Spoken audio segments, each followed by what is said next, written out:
Good afternoon, everybody. My name is Atrociously. Thanks for clicking. The early 2000s were by far the best years of my life.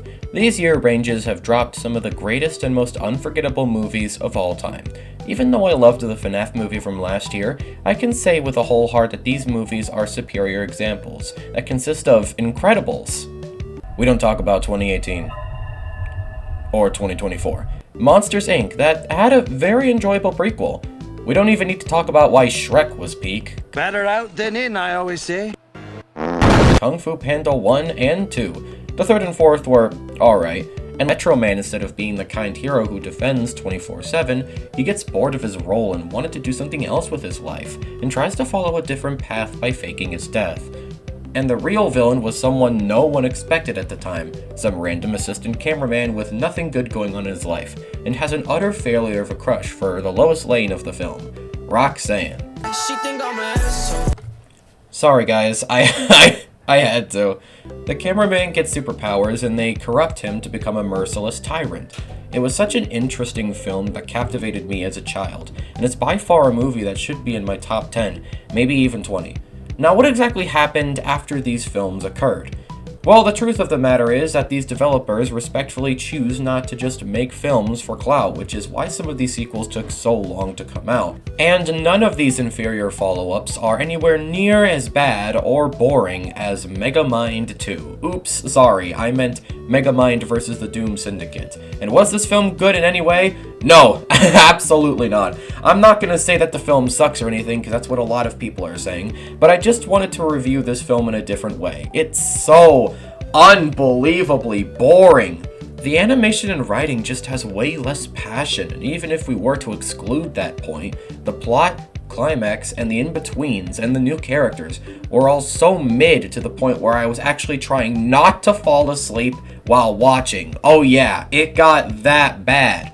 Why am I talking about this film late? Because whenever I wish to discuss a film, I wish to see the overall review to see whether or not this movie's ratings actually shared my opinion. And then after a while, I checked Rotten Tomatoes, and yeah, I don't even know why I had my doubts. With vaguely established threats and storylines, Megamind vs. the Doom Syndicate is the movie equivalent of meeting a friend you missed for many years, only to realize that encounter didn't really need to happen.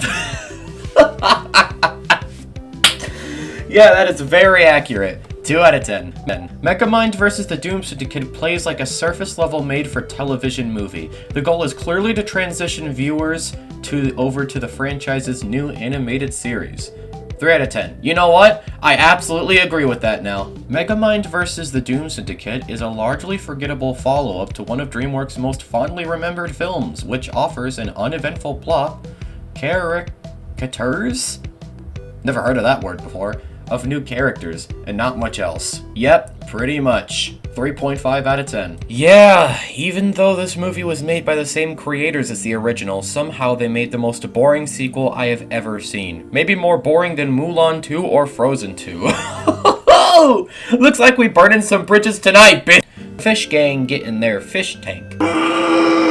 And are stopped by using the D gun with a shark. Megamind gives a speech the following day as Roxanne. False promote, guys. Megamind spends 30 minutes keeping up the charade. Megamind gets his ass beat. Old Chun helps run a successful dodo shop. Megamind loses hope, and then Old Chum Twitter shit and Roxanne. Okay, I'll stop. Team up with Megamind to stop the Syndicate from launching the city to the moon. Look, the film is almost over, just roll with it. I'm done slamming my head across the desk. Is tennis ball launchers. Wow, what a great reward for waiting in the seats for this long. Tennis ball launchers.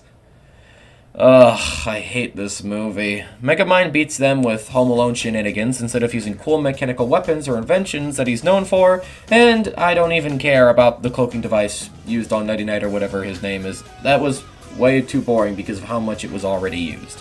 Then Twitter shit shows up to save the day with a flash grenade. The city is saved, but put backwards. I don't care. Then Roxanne becomes president. The end. Also, a new villain shows up and says he's Megamind's teacher or whatever, and that's the plot. This movie review was very unique for me because never in my life did I ever get bored watching a DreamWorks film. Not saying that they were all great or anything, but I've never seen such a deplorable plot and climax of an animated film in my life. I've seen Paw Patrol episodes in my childhood that had better climaxes than this. It's absolutely embarrassing. And the positive thing I could say about the film is that Minion, I'm not calling him Old John anymore, by the way, I'm just not, turned a restaurant that served slop burgers into a place where people can actually enjoy themselves.